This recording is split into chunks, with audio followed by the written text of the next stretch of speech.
នៅពេលដែលយើងលេង major និង minor ឧទាហរណ៍ថាយើងលេង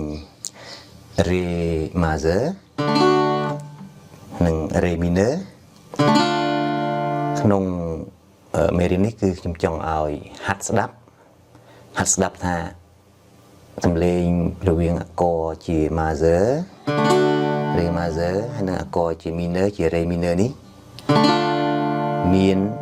សំឡេងខុសគ្នាមិនយើងព្យាយាមស្ដាប់ណា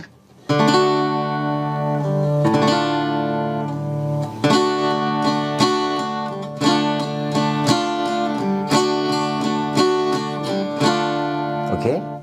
អញ្ចឹងមួយទៀតដែលយើងហាត់ស្ដាប់ហ្នឹង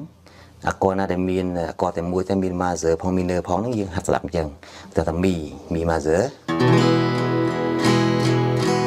mi minor major minor បាទហើយមួយទៀតគឺ la major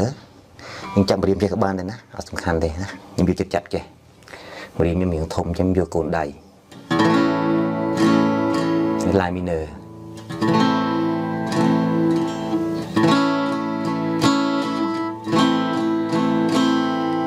ឲ្យយើងដឹងថា major ហ្នឹងមិន minor ហ្នឹងមិនខ្លះណាទស្សនៈខ្លះគេថា major ហ្នឹងសបាយហើយ minor ហ្នឹងកំសត់ major សបាយ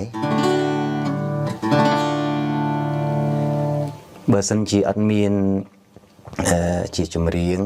ឬក៏ជា background music យើងស្ដាប់អត់ដឹងទេប៉ុន្តែក្នុងមេរៀននេះយ៉ាងហោចយើងត្រូវចេះបែងចែកវាថា major សំឡេងវារបៀបអញ្ចឹងណា